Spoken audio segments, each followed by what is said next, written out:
What is good, people? It is the Week 3 edition of the Fantasy Sports Markets podcast. Ben Heisler with you. Of course, our guy Derek Brown, he of the QuantEdge.com, is going to join us in just a second to go over all the Week 3 matchups in daily fantasy. Got a lot going on over at Fantasy Sports Markets as well, including another chance to win up to $220,000 with roster bonuses over on the Week 3 NFL slate. Also, not a lot of people jumped in on the Thursday through Monday contest, whether it be for the free contest courtesy of our favorite people over at dadbodtees.net. Remember, the top 3 winners in that contest receive a t-shirt of their choice, and they have an awesome selection for you guys to be able to choose from. It sold out last week. It will most likely sell out again. That's a Thursday through Monday contest, as well as our big $5 GPP with $50,000 available with anybody hitting a roster bonus. So that's all available. Remember, you can enter those contests even after Thursday night.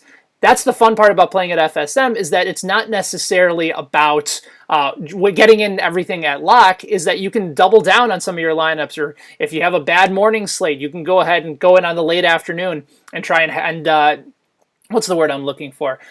Build up back on your team again. You can sort of leverage your bet a little bit. So there's plenty of options in fantasy sports markets. Don't forget college football, $5 GPP with a $100,000 perfect roster bonus as well. You can follow us on Twitter at FSM Contest. If you'd like to follow me, you can do so at Benny Heiss. And of course, our guest today, our buddy Derek Brown, is available at dbro_FFB. And lastly, if you guys have enjoyed all these conversations that we bring you each and every week, breaking down the slate, whether it be for fantasy sports markets or your season long, wherever you're playing, please go ahead and rate and review us over at Apple Podcasts. Derek Brown of the Quant Edge is back with us. He, of course, one of our favorite people in the world, and make sure you guys are following him on Twitter at dbro_FFB.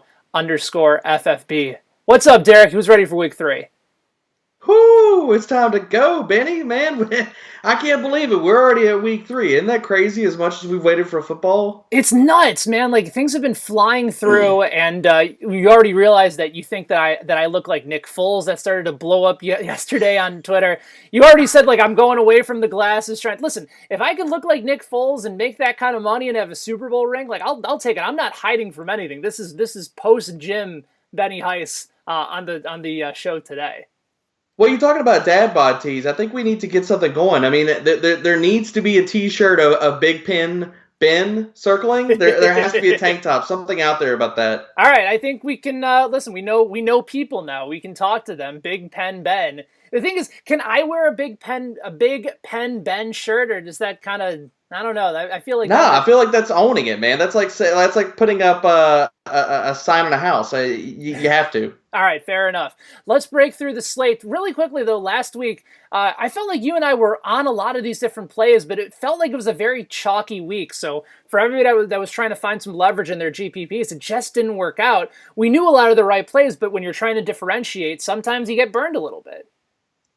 Yeah, last week was a bloodbath. I think the touchdown variance basically just murdered everybody, Right. And it was a rough one, man. But here we are. We're still alive. We're back to kick it. All right, let's make this happen. Let's go through the slate. We'll start with a game that I think has some very exciting shootout potential as the Atlanta Falcons head over to Indianapolis. Right now, the line is the Colts at -1, although the Colts opened up at -2.5, so there's been a lot of line movement in a positive direction for Atlanta, even though they are still underdogs on the road by just 1 point. And the total has stayed right at 47, so no real leaning one way or the other. It was good to see Matt Ryan hook up with Julio last week. The two of them had a big game. Matt Ryan, though, uncharacteristically turning the ball over. He only had 7 interceptions last year. So far, he has 5 picks through the first 2 games of the season. I would imagine at some point, usually Matt Ryan has one of those bad blow-up games where he turns the ball over 3-4 times. I imagine that's going to get corrected without him not taking shots downfield. But I would imagine for your sake, based on this matchup with the Colts, Matt Ryan just checking down and not taking shots downfield, that's not really part of his game, although that is a narrative that's circling around. So what do you think of this matchup? I don't believe the narrative. I love this matchup. I think this is all Matt Ryan. I think this is Julio week. I think this is a great spot to sit here and game stack. I love the Falcons side in this one, all their pass catchers. Huge fan of Ryan. And as far as the check down narrative, the dude is top 5 in deep throws so far this year. I think that's why you're seeing some of the turnover variance and him having 5 interceptions. He's taking shots. And in DFS, that's what we want, Ben. We want deep shots. We want points. We want air yards. We want all these things. So in Julio, Man, last year versus when the Falcons took on very zone coverage heavy team, zone. Man, Julio feasted. He averaged 102 yards. We saw most of his ceiling games come against zone coverage. So love Ryan, love him in the spot, love Julio. Ridley has taken a hold of this second spot for the Falcons as far as the receiving. And I like Hooper even in this spot. If we think he blows up, if he goes for 4 touchdowns, so what you project 2 to Julio, really gets his, and then Hooper gets on the action because the Colts were the worst defense versus fantasy tight ends last year. So I love all the Falcons in this one. I'm fading Devontae Freeman probably because we just haven't seen it, and I don't think you see it this week. What about on the Colts? If I think the Falcons go to the air, I don't think Freeman is part of that. The running back position for the Falcons has only had a 13% target share, and I don't see that changing this week. What about on the Colts side? Obviously, we know the numbers historically of the Falcons giving up a ton of points to pass-catching running backs. Marlon Mack is not that guy, but the Colts have indicated that as long as he's healthy, he's getting plenty of volume and opportunity. If Mack does not play, obviously it's a rocket ship up for Nyheim Hines to catch the ball out of the backfield. He'll split carries with Jordan Wilkins. Anybody on the Colts side that you're intrigued by this week? So I think the knee jerk is to go to Nyheim Hines, and I'm not on that train. I'm absolutely on going to Jordan Wilkins. I think that he is the guy that's not going to carry any ownership. If people look to stack this game, I think the knee jerk is to go with Hines. Wilkins, we saw last week, he was super effective, Benny. Like, he ripped off chunk runs time after time after time, and out of the 10 snaps he played, he ran 4 routes. So I think that we're looking at, if Mack is out in this one, I think you're looking at Jordan Wilkins as the plug-and-play into the Mack role. And if that's the case, if he's running routes, even at the clip that Marlon Mack was running, I mean, we've seen the Falcons just bleed out points to running backs. And I do love T.Y. Hilton in this spot, too, because Desmond Trufant he's nothing to write home about. You do not need to be scared about Trufant at this stage of his career. 5 carries for 82 yards, an average of 16.4. Also caught a pass last week. Did Jordan Wilkins. Let's move on. You have the Denver Broncos coming off a tough 0-2 start and really a game that slipped away against the Chicago Bears. Terrible pass interference call against Bradley Chubb that allowed Mitch Trubisky to get the ball downfield, connect with Allen Robinson. Then, of course, Eddie Pinheiro with a 53-yard kick, and the Bears get over the ghosts of Cody Parkey past. And it's also tough to win in Denver, but regardless, now they're going to Green Bay, where the Packers had a very convincing win. Got off to a terrific start against a tough Minnesota Vikings team last week. Total in this game is 44, with the Packers 7.5-point favorites against the Denver Broncos. Just nobody trusts in Denver's offense right now. Flacco made a play, and Emmanuel Sanders, can we talk about him for a second, D-Bro? Because the guy is 31 years old, coming off a torn Achilles, and has been balling out the first 2 weeks of the season with a very mediocre quarterback. Are we starting to look back at Emmanuel Sanders now and say, even if we were fading this guy completely in season-long leagues, we have to start considering him now in DFS? I think you have to. He's getting the chunk of the volume. Sutton, I believe, is banged up in this one, so I love Sanders. And yeah, I will absolutely own it. I was on the fade train before the year began because, look, I mean, how can you project a guy to be such an outlier at his age, to come back, be so effective, not look like he's lost any of his explosiveness, and be the guy that we've come to love in the previous years coming off an Achilles? Like, nobody could have seen that coming until now we've seen it on the field, and it's like, look, you need to buy in. This is happening. This is real. Yeah, no, I think so too. And the fact that he's seeing upwards of 25 to 30% of the targets right now is pretty remarkable. And they had a guy in Deshaun Hamilton that a lot of people thought could take that place, but now he's basically fantasy useless. Courtland Sutton still remains an intriguing option, but Flacco is just going to stay mediocre, and that's sort of the direction that offense is going to be in. Also, what's crazy, Denver has 0 sacks on the season. 0 with that pass rush, with Von Miller, with Bradley Chubb. Eventually, they're going to get there. I think they'll sack Aaron Rodgers a few times. I think this is probably going to be a lower scoring game than people would take. I kind of like Denver at -7.5 in this game. But as far as DFS matchups in this one, anyone that you're particularly leaning towards? Yeah, we don't give a lot of love to the defenses in this one, but I love the Packers DST this week at home. And look, this is the lowest projected over-under total on the main slate. I like their DST a whole lot this week. I mean, Aaron Rodgers is always in play anytime he puts on his cleats. It's a fact. So is Devontae Adams. You know he's going to get the volume. Even with Chris Harris, they don't have anybody that can stay with Adams. Nobody can do that. And so, intriguing play if you're looking to get some Aaron Rodgers and Adams action this week. If you look at stacking this game and you even go contrarian, like you run it back with Sanders, the other Green Bay Packer that I love in this game has got to be MVS. I like him a lot in this one. If Bryce Callahan is out, he can absolutely eat versus Isaac Yiadom, who is just, I mean, he's a revolving turnstile on the outside. The guy is, he basically, so far this season, he's given up an over 90% catch rate. MVS can burn him on the outside with that 4.3 speed versus Yiadom, who's in the mid 4.5s. I think all day, MVS is quietly primed for a blow-up game. I mean, he's second on the team in target share, second on the team in market share of air yards. It's coming, man, and I think it could be this week. Really quick one before we move on. Any concern that Jamal Williams is likely going to continue to take away carries from Aaron Jones? Jones had his breakout in week 2, looked terrific, got plenty of volume, got fed the rock. But now Matt LaFleur is saying we want to get Jamal Adams more carries. Coach speak is one thing, but is this something that we should legitimately be concerned about? Yeah, I think it's definitely in play. It's been in play since the offseason. LaFleur has been steadfast about talking about this the entire year. I mean, even coming into camp. So Aaron Jones it's been very difficult to sit here and press the button and put him in lineups. And I don't think anything about that changes. I mean, if you have a smash spot, but the Broncos are still good against the run. Even versus Josh Jacobs, they held him to sub 4 a carry. Last week they did the same thing. I know David Montgomery got into the end zone, but if you look at the particulars, it's not like he was breaking off chunk run after chunk run. That's a fact, man. So the Broncos are still good against the run. I have a hard time playing Aaron Jones any week until Jamal Williams is out. Let's move on. You have the Jets going to New England to take on the Patriots. This is the first of 2 just massive blowouts. I haven't seen a bigger blowout since I changed my kid earlier this morning. Right now, the total... This game opened at -20 for the Patriots. It has since moved to -22. Goodness gracious. And the total has gone down from 46 down to 43.5. Listen, you got to get your dad jokes in somewhere. When you have a new kid, this is prime dad joke telling opportunities. We have a contest sponsored by Dad Bod Tees. Dad jokes coming in. You just got to get used to this, man. No, I absolutely agree, dude.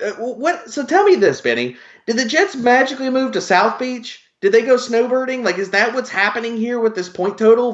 This is just insane. I get they're rolling out a third-string quarterback. I understand all of that, but the Jets still got a good defense. They do. It's still in play. Yeah. They can still stop the run. I'm full on, fading Sony Michel. I will not plug and play him anywhere. I get people are like, well, it's a blowout, and it's going to... Where did they get you last week?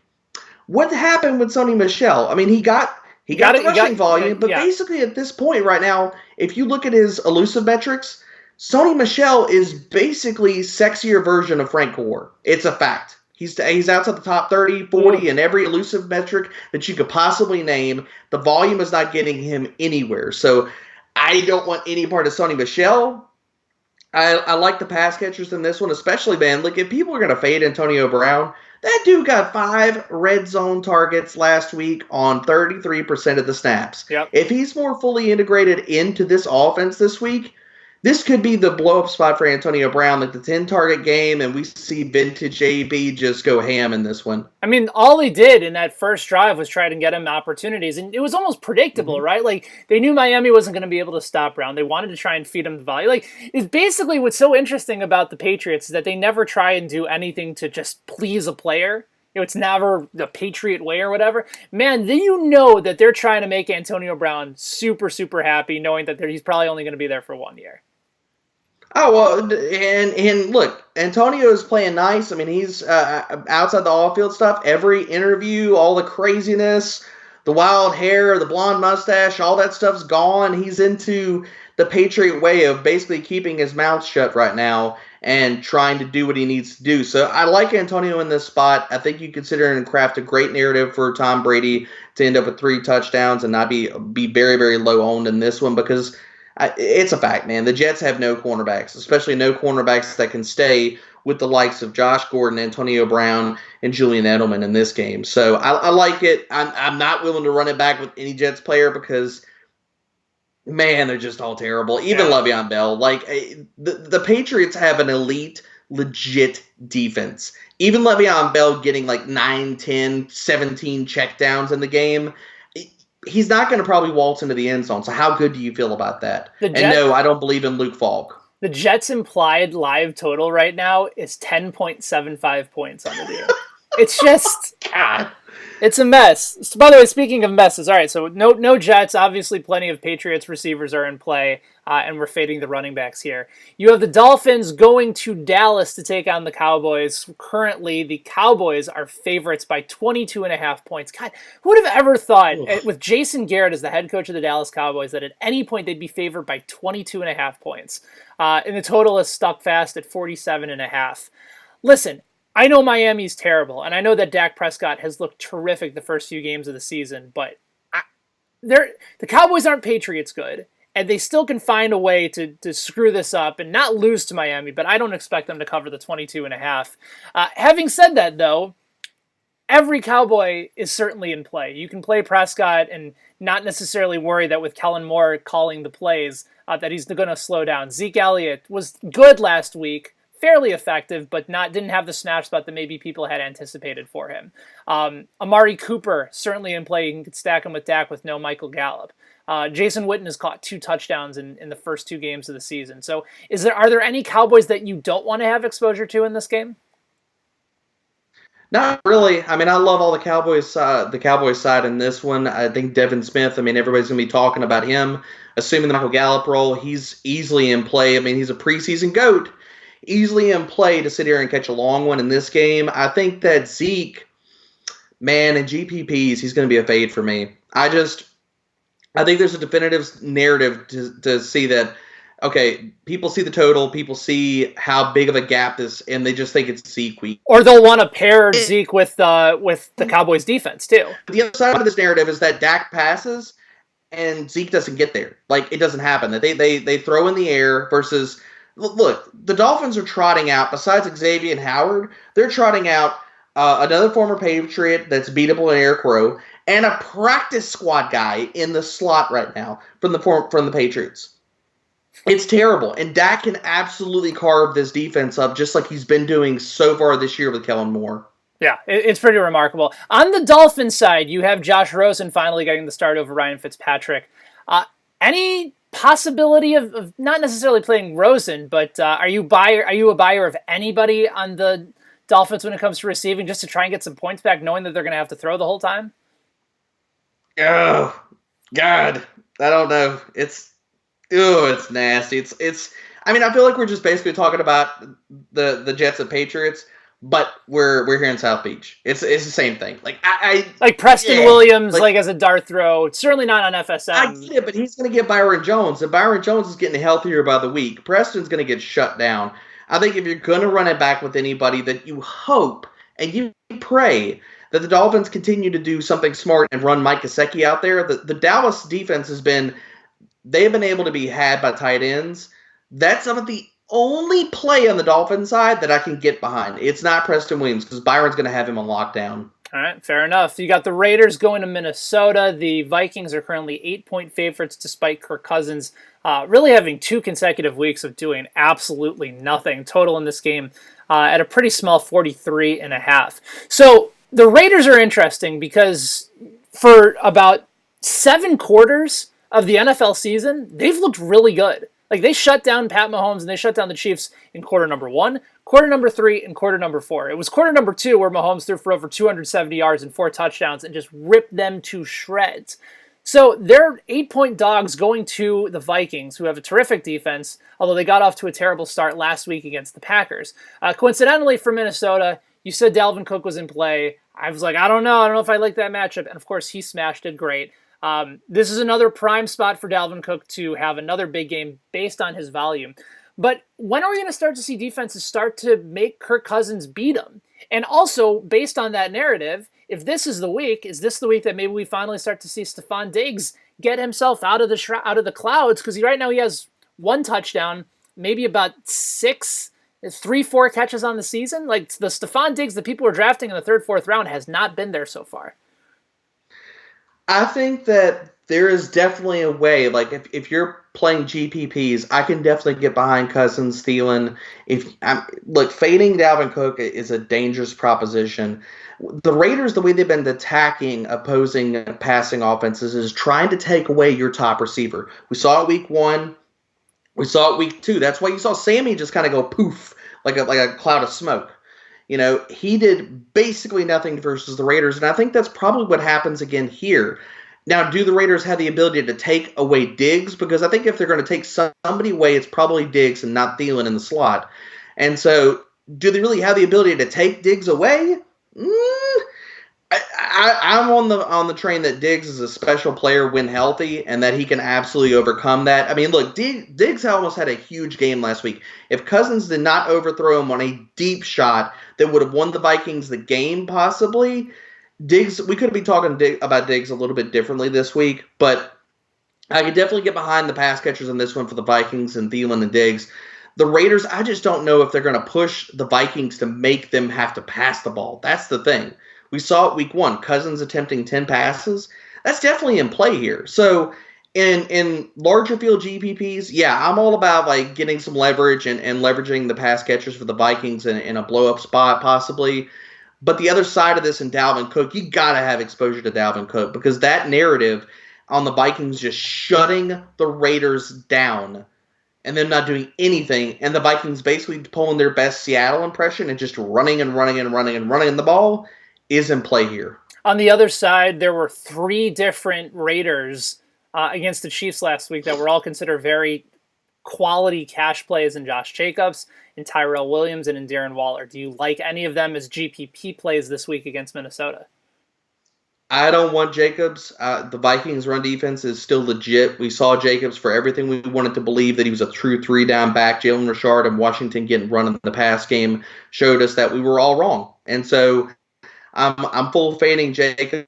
Tyrell Williams in play from a volume perspective, but he's going to see a lot of Xavier Rhodes, and that's not a matchup that I want to deal with. You're looking to run it back with the Raider. For me, it's Darren Waller, because the Vikings, if you want to funnel targets to any spot in the field, you stay away from the corners, you go to the middle of the field, and it's the tight end position. So if you're looking to go with the Viking side of it, if you run it back, it's Waller for me and nobody else. Let's move on. You have the Buffalo Bills at home, the 2-0 Buffalo Bills welcoming the Cincinnati Bengals to town. Total in this game has moved up from 42 to 44, and the Bills are currently 6-point favorites at home. Josh Allen, first 2 games over in the Meadowlands, has gotten better each and every week. Was very good against the Giants last week. But the conversation that everyone's having about this game is that Devin Singletary likely to miss it. So it is Frank Gore season once again. I've never had the ability to get behind Frank Gore in the last 4 or 5 years. I get that he's going to be a popular play in cash this week, but I just always see so much of this Bills offense on the running game going through Josh Allen, especially with the touchdown upside, that I'd much rather have exposure to Josh Allen in this game than I would for Frank Gore. What do you make of the Bills situation currently, what you've seen so far? And Cincinnati is probably the most pass-heavy team the first 2 weeks of the NFL season. Very difficult matchup this week against the number 1 rated Buffalo Bills secondary. So what do you do with this game? I like the Bills. I think, look, Josh Allen smash week is definitely in play. And for all the Frank Gore love, I'm kind of in that camp right now. I'm going with the Immortal. I think he's definitely in play in cash this week because, look, if Singletary's out, TJ Yeldon has been an afterthought in this backfield. I mean, he was almost on the cut list for Buffalo after preseason. And so I don't think that he's going to take away a lot of run from Frank Gore against a Bengals run defense they're terrible, Benny. They're bottom of the barrel. Good. And with Frank Gore, so the difference between last year and this year for Frank Gore, this run game, Josh Allen, is last year Josh Allen was their goal line back. He split red zone and inside the 5 touches with LaShawn McCoy. This year, he's only got 1. The others, Frank Gore has dominated the inside. And I know it's 2 games and it's a small sample, but still, that we have to take note of this and adjust a little bit in the sense that Frank Gore's been getting the work when they get in the red zone, and it's not Josh Allen getting beat up in the carries at the goal line. So I like Josh Allen. John Brown is always, if you like Allen, you got to like Smokey in this one. Yeah, because the Bengals receiver, I mean, their cornerbacks are nothing to write home about. I think as far as the Bengals side, yeah, I don't want anything to do with Mixon, their run game. Their offensive line is atrocious. Andy Dalton has attempted the most passes through the first 2 weeks of any season in his entire career. Mm-hmm. And so I think that does not stop. I think that Andy Dalton is firmly in play in any week just based off a volume perspective because the Bengals do have people that in the passing game that can overcome matchups. You got to start buying into John Ross. He's firmly in play in GPPs. Boyd's going to be moved around. Tre'Davious White is not going to follow him into the slot, so I still think you can get behind Boyd in this one from a volume perspective.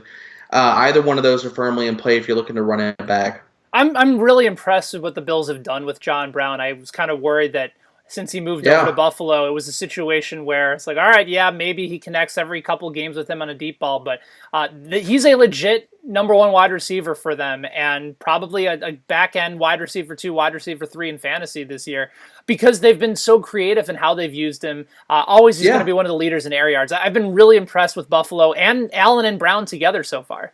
Well, to your point, Benny, which showed me that this coaching staff is willing to do some smart things. And I know we don't want to get to too much the assumptions of rational coaching. Right. But when you see a team that is willing to float John Brown in week 1 into the slot for 45% of his snaps, and this is a guy that's never seen over 30s, like the mid-30s in the slot for anybody, even Bruce Arians' time. That's a really smart thing. And especially with matchups and stuff like that, if they're going to move him around the formation and get him in spots where he's got free releases and you got John Brown running down the seam with the cannon of Josh Allen, give me all of that every week. It's going to be hard for me to not have some exposure every week to Allen and Brown and GPPs. Let's move on. A game that there's a lot of excitement about. Normally, I'm in the Kansas City area, but I am back in Chicago this weekend, so I wish I could enjoy all the festivities taking place on this Red Friday today. But you have the Chiefs hosting the Baltimore Ravens. Interestingly enough, a team with the 2 best fantasy quarterbacks in the NFL so far this year. The total has moved down from 54 down to 52. And the Chiefs had 6.5-point favorites, have since moved down to -5.5. There's just so much to love on both sides. And granted, Baltimore's defense is terrific, but it was almost, I wouldn't call it, impressive, but it's certainly surprising to see Kyler Murray look fairly comfortable on the road against Baltimore last week, considering all the struggles that he had against Detroit's secondary back in week 1. So I think you can move the ball on Baltimore. And last week I was all on the Damian Williams train because I thought you could pass the ball in the running backs against Oakland. Now, Pat Mahomes, the few passes that he actually missed in that game were a few wheel routes deep to Damian Williams, and it just didn't end up coming out. Williams ended up leaving the game as well, so all my exposure there ended up going poof. But I think if you're going to exploit Baltimore, you do it through the slot because Christian Kirk had a big game last week. Larry Fitzgerald had a terrific game last week. Everyone's going to be on DeMarcus Robinson after his 6-catch, 2-touchdown performance. But you know who else got 2 touchdowns except one of them was called back? Mecole Hardman. And I think they're going to use Mecole Hardman primarily in the slot this week. If there is a Chiefs wide receiver that I am really intrigued on, that I think is going to have the least amount of ownership between Watkins and DeMarcus Robinson, to me, it's Mecole Hardman in an advantageous matchup where Mahomes is going to be able to beat him deep. He can beat anybody deep, including a good Baltimore secondary. I think Mecole Hardman ends up smashing this week. Yeah, I like the Hardman call. For me, personally, I think I'll get my Hardman exposure through Mahomes. That's fair. I think running Mahomes naked is definitely in play in this one. My favorite guy, because so looking at matchups last week, Jimmy Smith being out pushed Brandon Carr out of the slot to the outside. So I think that's some of what we saw Arizona have some success in the slot, and we don't have the ghost of Tavon in Baltimore. Was gone, but if Jimmy Smith is back this week, you have him and Marlon Humphrey on the outside. They're stout as you could possibly get. I think that as far as Kansas City, with McCoy banged up, even if he plays in this one, I'm really curious about some exposure. If Damian Williams is out, if McCoy is out, I think people are going to fade it a whole lot, at least what I'm looking at. Because Ravens, look, their run defense is legit. They're really, really good. I think Darwin Thompson becomes interesting because he's still going to get run in the pass game. Like you're talking about Damian Williams' wheel routes, That's firmly in play for Darwin Thompson. He's a really good play if both those other running backs are out. The other guy that I feel like I'm more inclined to run Mahomes naked or just team him with Travis Kelce, because Baltimore will not have an answer for Travis Kelce. I think Travis Kelce can firmly have like 10 catches, 120 and 2 touchdowns in this one. And as far as the wide receivers, the rest of the volume just gets split because of a cornerback matchup. So I think there's no way at this point, we've seen too many games, too many good defenses. You cannot fade Patrick Mahomes. And if you do, it will probably be the death of you. Right. It's just a fact at this point. And again, he's always so popular on fantasy sports markets each and every week. It makes so much sense. So if you want exposure to him in cash, go ahead. But in GPPs, if you want to roll the dice, have some Lamar exposure, maybe get Kelce so you get a little bit in there as well. That's perfectly fine. Also, some notes coming in. And again, we're recording this late Friday morning. According to WNST and Luke Jones, several intriguing Ravens are not practicing today, including Hollywood Brown, Brandon Carr, Pernell McPhee, and Jimmy Smith. So be very interesting to follow that storyline as that develops over the course of the weekend. Especially, we thought Hollywood Brown, with the start that he's had so far this year, would be in line for a great matchup against Kansas City. If he doesn't play, you almost wonder whether or not Lamar is going to have to run a little bit more. And also, for anybody that's worried that Lamar Jackson might go into Arrowhead and struggle, this was one of the first games that he played last year. Baltimore came to Kansas City. They almost knocked him off. I think it took him to overtime, and Mahomes having to complete a miracle pass to Tyreek Hill. So he's not going to be fazed by going to Arrowhead when he's done it before. And the total right now at 52, that makes a lot of sense because Baltimore does have a good defense, and the Chiefs certainly tightened things up against Oakland after the first quarter. So plenty of guys in play. You'll just have to determine who you have to go with. Yeah, and I mean, look, the Ravens are definitely all in play here. I mean, if Brown is out, I think Mark Andrews was already in play. So was Lamar in this one. You're kind of curious about what the Ravens do if they try to go run heavy and try to keep the ball out of the Chiefs' hands. So it puts Mark Ingram firmly in play in this one. I really like Mark Andrews in this spot, Benny. I just think that he could be the lower-owned version of Travis Kelce, especially if Hollywood's out. We've seen him get fed, and he's been super efficient. The Kansas City Chiefs' pass defense has been terrible. Yeah. If you look at them as far as like short passes versus deep passes, their DVOAs are absolutely opposite. Like they're second versus short passes. They're 29th in DVOA versus deep passes. So Lamar Jackson, like it's bombs all day. And I need to work on my bomb sound effects, apparently. You got plenty of time to work on it. Last 1 o'clock game of the slate, you have the Lions going to Philadelphia. Total in this game went from 48.5 down to 46. And the Eagles have actually gone down quite a bit. They were 7.5-point favorites, and the betting public got all over Detroit and moved that line down to -6. I think you put up a stat in your 10 stats to know article over on the quantedge.com. So please tell me if I'm mistaken, or maybe you tweeted about it. Matthew Stafford is throwing the ball deep a lot, like almost more than he has throughout the entirety of his career. And we thought Detroit was going to be very run heavy, and to maybe a certain extent they will be. No CJ Anderson, he got cut, so maybe there's more volume and opportunity now for Kerryon Johnson. Coincidentally, the Eagles have been beat deep the first 2 games of the season. So are we looking at Kenny Golladay? Are we looking at Marvin Jones? Do we put Kerryon Johnson back in play, considering that the Eagles' defense has not looked particularly the way that we've thought we would see them? And on the other side, the Lions looked great in their Week 2 win against the Chargers on defense. Are we buying into the Lions' secondary against Carson Wentz and company? So I think with all the injuries on the Eagles side, I'm probably not going to have any exposure to Wentz in this one. I think if you're going to look at any Eagles in this one, I think Aguilar is going to be the chalk. There's rumors coming out of Eagles camp that Jeffrey could play in this one, so I don't want any. I think Mac Hollins, if you're looking for somebody who could get a deep shot, he's going to carry absolutely no ownership, so it makes for a good large field play. Ertz is going to get fed. Like that's a fact. Like with all these injuries, 15 target Ertz is that's within his range of outcomes, Benny. As far as the Lions, yeah, Stafford has just been chucking it. Like he's at a cannon right now. He's tied for the most deep ball attempts in the NFL with Patty Mahomes. So if that stat does not open some eyes, I don't know what will. And with Kenny Galladay, he has had 33 or around 33 or 38% of those deep shots. He's number one in the NFL for deep passes right now. And Kenny Galladay is going to eat this Philadelphia secondary alive. Anybody heading over?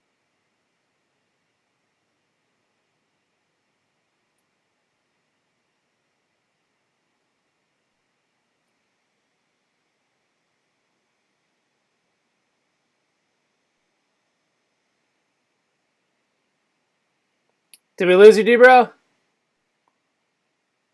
think we might have lost Derek. The Quant Edge. Eat this. I think Stafford goes off for 3-4 touchdowns. Definitely want to have some Marvin Jones in there. I don't want any absolutely so Stafford and Kenny G for me. All right, so that was an amazing answer. The problem is that you froze midway through. So really quickly, now that we're back going and we're still rolling on this, give me another reason why we should back the Lions and especially their pass catchers in this game. As we take two, go ahead. Then it's all Stafford and Kenny G. I really want them. I think that Stafford is going to chuck the deep ball. It's wheels up for both of them this week, and Stafford's going to carry no ownership. Nobody is going to rush out there to play some Matt Stafford this week. I like the call, especially with very low ownership, and maybe that's the game. Even though we're starting to see the total go down from 48.5 down to 46, maybe that's a game that's certainly stackable on both sides. Let's get to the afternoon slate. You have the Giants going to Tampa Bay to take on the Bucs. I can't believe. Listen. The Bucs had a nice win on the road at Carolina last week, and Jameis Winston didn't turn the ball over, although you can make an argument that he probably should have. I can't look at the Bucs as 6-point favorites, even against a bad New York Giants team that, frankly, I think is going to be improved with Daniel Jones compared to Eli Manning. For those that were on team preseason, Daniel Jones was one of the best quarterbacks in the NFL during the preseason. There was a nice rapport that he had with his wide receivers. I think this opens up lanes for Saquon Barkley to have a nice game. And once they get all their weapons back, I don't look at Daniel Jones as a terrible fantasy option. In fact, in the fantasy playoffs, I saw this from Paul Charchian of Fanball. He gets to go up against the Eagles, Washington, and the Miami Dolphins during the fantasy season-long playoffs. So Daniel Jones, he's not going to be a barn burner. He's not going to take a bunch of deep shots down the field, but he doesn't have wide receivers with the Giants that do that anyway. He's got a bunch of solid possession receivers, and that's kind of Daniel Jones's playbook, right? Like, if you're going from the old Minnesota Vikings Case Keenum school, when Pat Shurmur was the offensive coordinator, like, Daniel Jones kind of fits the mold. And so I think they hang around in this game against the Bucs, and I think he'll perform fine. Yeah, I think he definitely will. I mean, yeah, we're talking about Danny Dimes in the preseason, yards per attempt over 12. I mean, nobody came into this season talking about Daniel Jones, the deep ball passer, but it happened, and it's a real thing, and he looked good doing it, Benny. So I think Saquon Barkley is going to have a tougher time running than people are going to give this credit because the Bucs' run defense has looked good. Yeah, now, they were terrific against McCaffrey last week. Yeah, well, I mean, yeah, we saw that. We've seen it so far this year, but could you ever really fade Saquon, like, fully? Nah. But I will say this, that Daniel Jones, his running ability, I'm really curious how much Saquon's still involved in the pass game, especially with all these other weapons coming back. Evan Ingram is a great play this week. Tampa Bay is horrible, both in the slot and versus tight ends. I think on the Tampa Bay side, man, you never feel comfortable playing Jameis Winston. I mean, you just don't. It's a top three fantasy matchup for him this week. Like, of all the matchups to bounce back for Jameis. And again, he's put up some really good home numbers as well. It is. I mean, the home and road splits are huge for Jameis. The other side of this is that Jameis, it's within his range of outcomes to absolutely just bounce you to the very bottom of every tournament. Of course. It's possible. It is definitely possible. Now, is it to say, like, I'm fully baiting Jameis? No, I'm not, because he's going to throw the ball deep. He's going to take his shots. Versus his secondary, yes, you want exposure. I feel like if Jameis is going to put up points, it's going to be in this spot, or you're going to have a really hard time playing him and plugging him in any kind of DFS lineups for the rest of the season. So Mike Evans is in play. Janoris Jenkins, I'm not worried about him. The God is always in play, so pray to the God of this week. O.J. Howard, if this ain't the week, man, it just might not happen at all. Yeah, there's a little bit of squeaky wheel. Bruce Arians has talked about it multiple times over the course of the week. Speaking of somebody that needs to get involved a little bit more, and we can move on, is Mike Evans somebody I've been touting him this week as a great buy low candidate in season-long leagues? You're still a believer in Mike Evans in this offense, correct? Yeah, I mean, look, everybody's going to fade Evans, and I think this is more of a Jameis Winston thing than an Evans thing. I agree. If you go back and look at the tape versus the Panthers, he was open. Winston kept airmailing him. He's going to get volume in this offense. If you can get him now, because the ceiling game is going to happen. Fair enough. One other matchup, I guess there's a few over in the 405 section, but 425, there's still a few more afternoon games. Panthers, sans Cam Newton, are going to Arizona. The total in this game has moved from 45.5 down to 45. With Arizona, the Arizona Cardinals, considered at one point to be one of the worst teams in the league, favored by 2.5 points. The line is actually completely and totally reversed, with Carolina opening at 2.5 point favorites on the road, and everybody has bet up this Arizona team to minus 2.5. I look at Carolina in this spot as a bounce back spot for them. I still believe in a lot of their defense, and I just think the problem was Cam just couldn't stay on the field and couldn't do anything for their defense to make that happen. I don't know if that's necessarily going to happen with Kyle Allen, but I still think there's plenty of playmakers on the Carolina side, and I like their defense. I think they can shut down Kyler Murray, especially because he's still prone to make a couple mistakes here and there. Am I buying too much on Carolina? Am I living in the past? Because this was a team that I was much higher on to start the season. Nope. I'm right there with you, Benny. I like Kyle Allen. I think when we've seen him actually get a start, he did his best Cam Newton impression.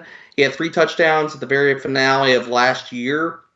I think that he could sneaky have 20 to 25 points in this one. I mean, he had 5 rushes, 19 yards, and a touchdown during that Week 17 game. I think versus this Arizona Cardinals, look, their secondary is atrocious. They're running out backups. They got water boys. They're bad.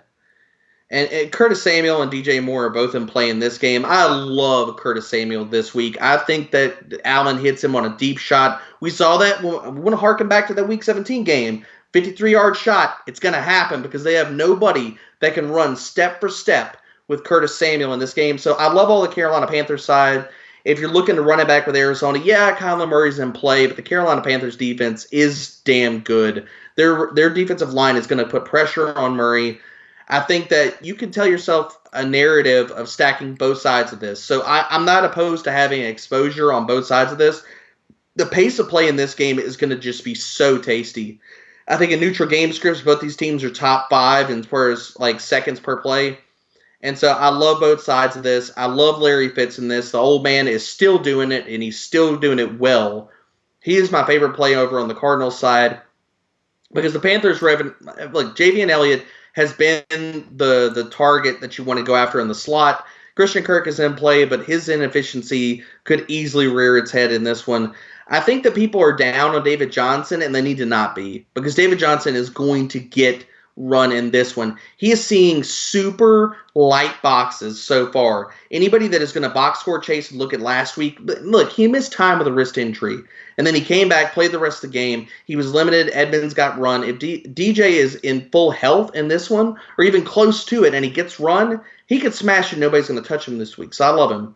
Houston is going to LA to take on the Chargers. No real movement in this game with the Chargers staying at -3 and the total at 48. It's an intriguing spot. Both these teams are 1-1, and both have pretty high hopes and expectations for this year.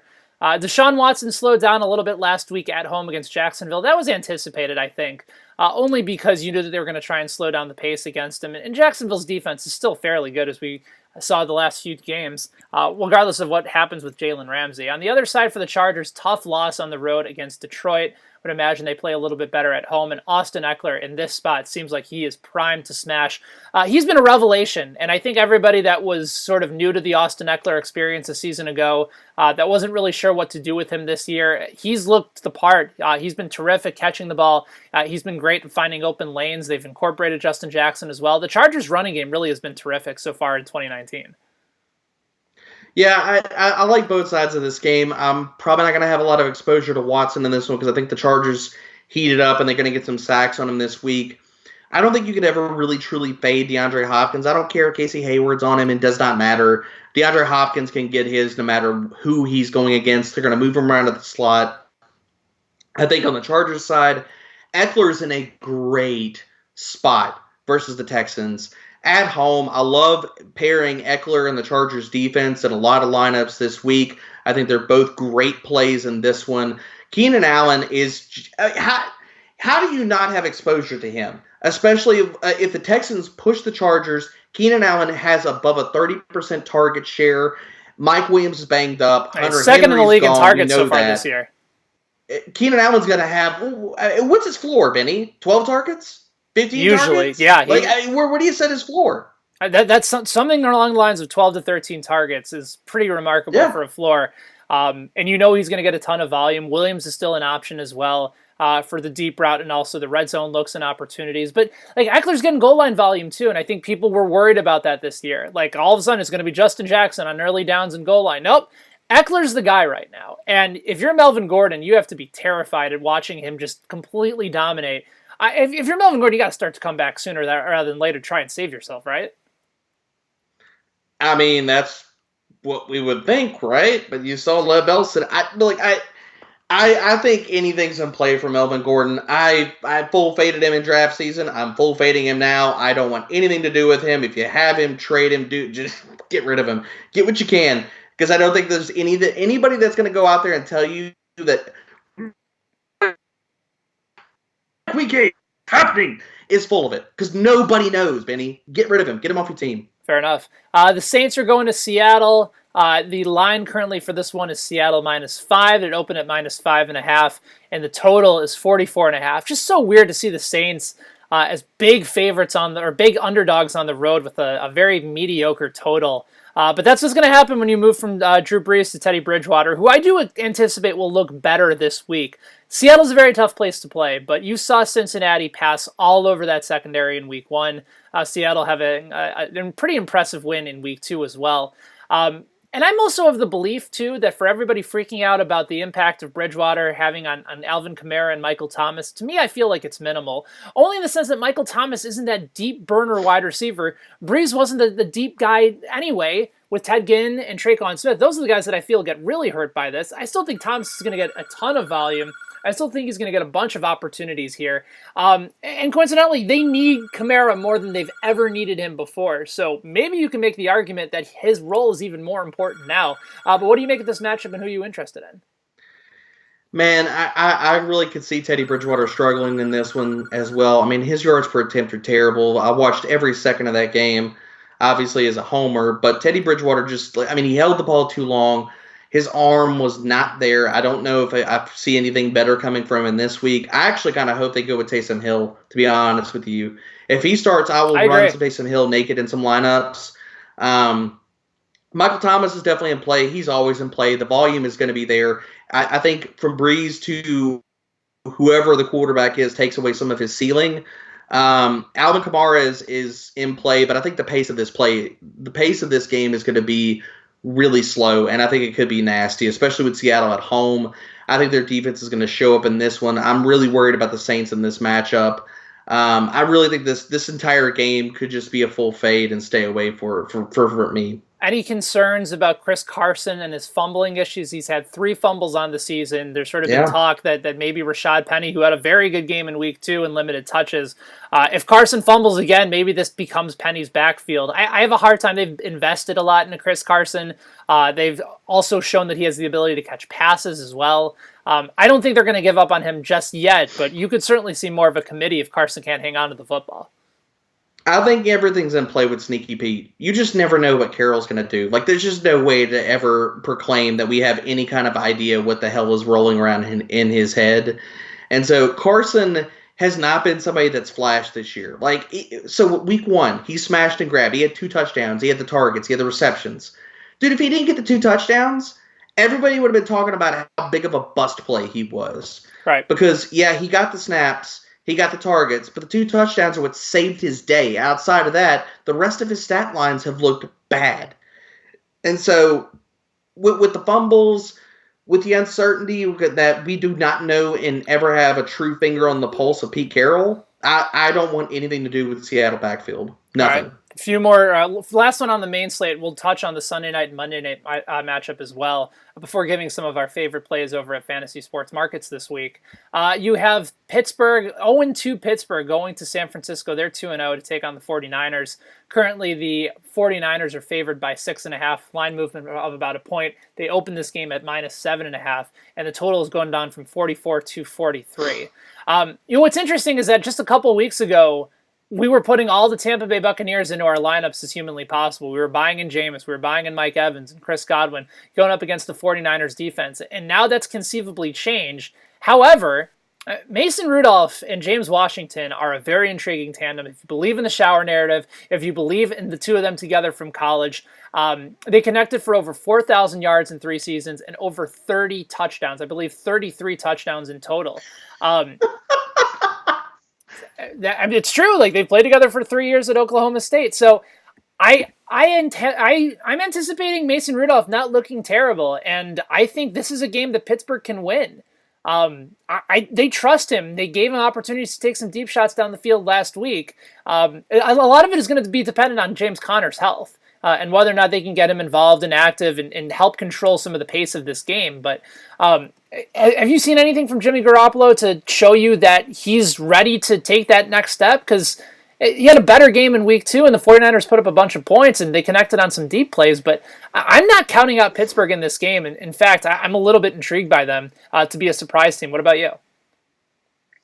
I think this game could easily hit the under. I don't want a lot of pieces out of this game. I think Juju's had a rough start to the beginning of the year. I think with Rudolph under center, we just don't know what we're really getting. James Conner's health scares the bejesus out of me, honestly. He has knee issues last year and this year. They say he's fine, but, I mean, really, we all know coaches lie. And so in this one, with Minkah Fitzpatrick there now, I mean, they said he's going to play safety, but if he gets slot coverage, I mean, San Francisco could have a tough time in this one. I think that Jimmy G bouncing back and looking a lot better has more to do with Kyle Shanahan than Jimmy G's play, per se. That I agree with. And so I just have a hard time knowing really where I want to go with this game. Like, who out of this game do I have really any confidence in playing that's going to get snapped, has a good matchup, that have a lot of touchdown equity? I think that this game could be – because even the running backs for 49ers, they put up a ton of points. Did you know touchdowns were going? Jeff Wilson got 2. Mostert got run. Breida got run, but no tutties. Like, and Pittsburgh's good against the run, too. They're very good against the run. Yeah, and Joe Staley's out now. He has a broken leg. So I think that this game could hit the under. It could be nasty. I think that this is a game that I really don't want a lot of parts and pieces out of, because the ball could go in so many different directions, and with the matchups presenting on both sides, I'm really full fading this game. All right, really quickly, you got the Sunday night matchup between the Rams and the Browns. Monday night, the Chicago Bears head to Washington.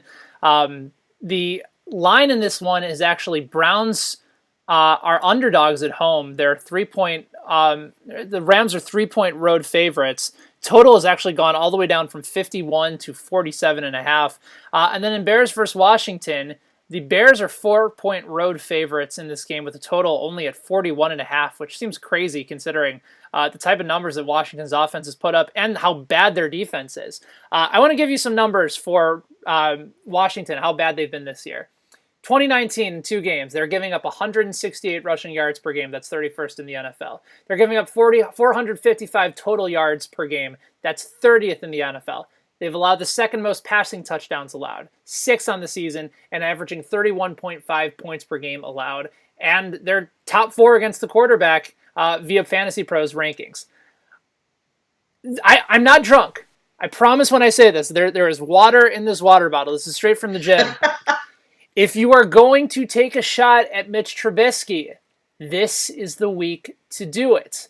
Trubisky was the number 2 scoring quarterback last year between weeks 4 through 10, and he was number 1 during those weeks, ahead of Pat Mahomes in fantasy points per game. Now, granted, one of those was due to a 6-touchdown performance at home against the Tampa Bay Bucks. But in that week 4 to week 10 stretch, he ran 27 times for 256 yards and a couple of touchdowns. I think if they let Mitch Trubisky run and make some plays outside of the pocket, for whatever reason in week 1 they wanted him to be a pocket passer, week 2 they just wanted to survive Denver and went back exclusively to the run.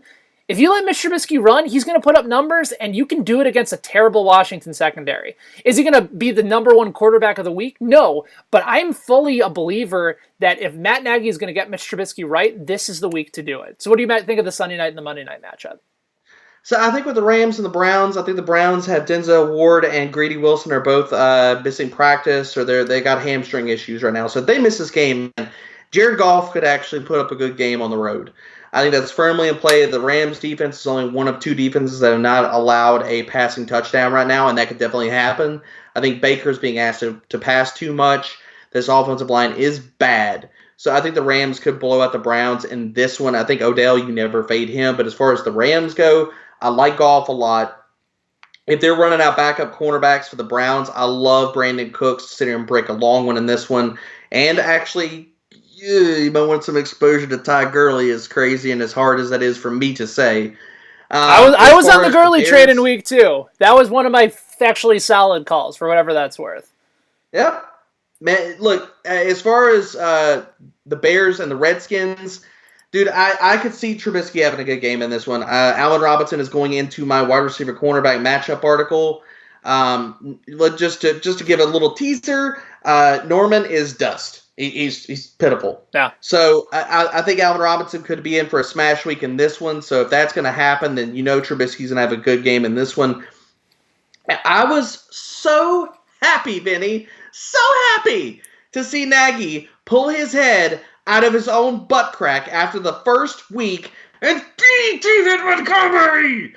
And I think we see it this week, man. The Redskins are terrible versus the run. Like we're talking about. Montgomery got 19 touches.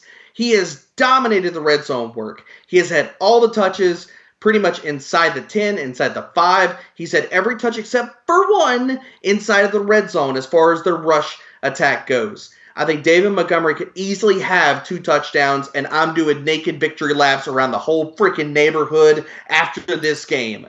I've loved the call, and I don't really want anybody on the Redskins side. I think Scary Terry has a hard game in this one. I think the Bears just do not give up deep plays. It does not happen.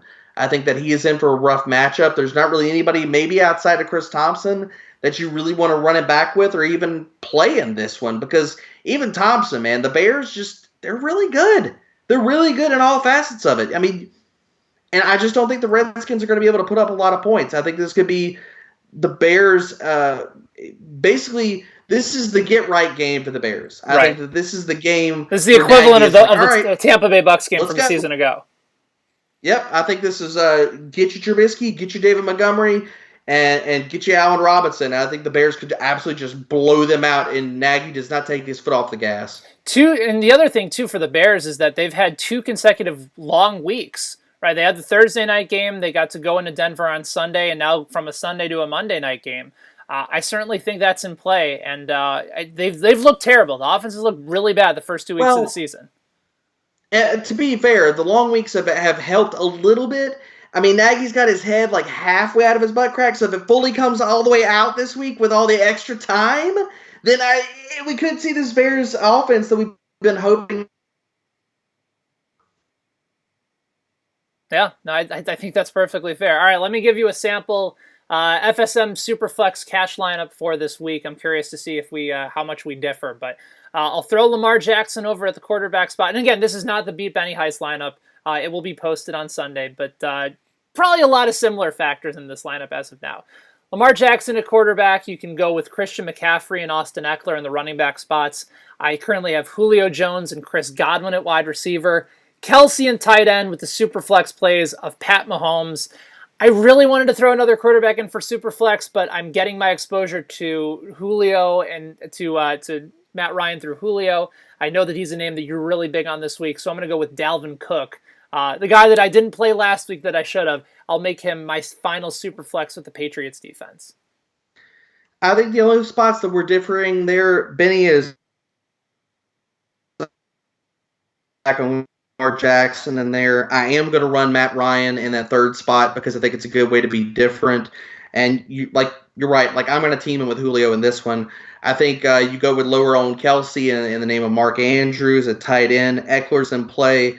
I'm going to go with Keenan Allen. I think that he's going to eat again this week, and I really can't get off him this week. I love him. All right, fair enough. Good stuff as always from Derek Brown, he of the QuantEdge.com. You've already got a couple articles out this week. What more can we expect from you over the rest of the week? So Friday, wide receiver cornerback matchups drops. Already my 10 stats article, which is free over at the Quant Edge this week. So nice. You want some free intel, some free know-how. You want to see the process and the inner workings.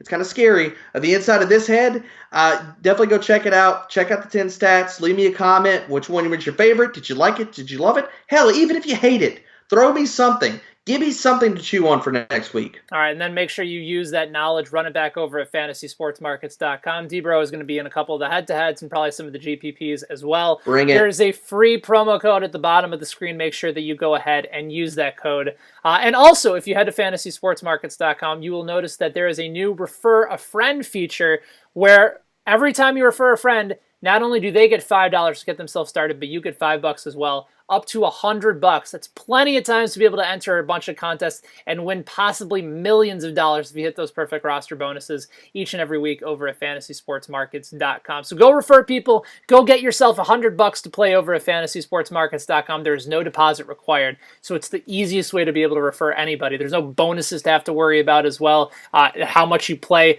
Go and get your free money at fantasysportsmarkets.com. For my guy Debro, the best in the business, I am Ben Heisler. I appreciate you guys watching this and listening to us on the Fantasy Sports Markets podcast. Be good.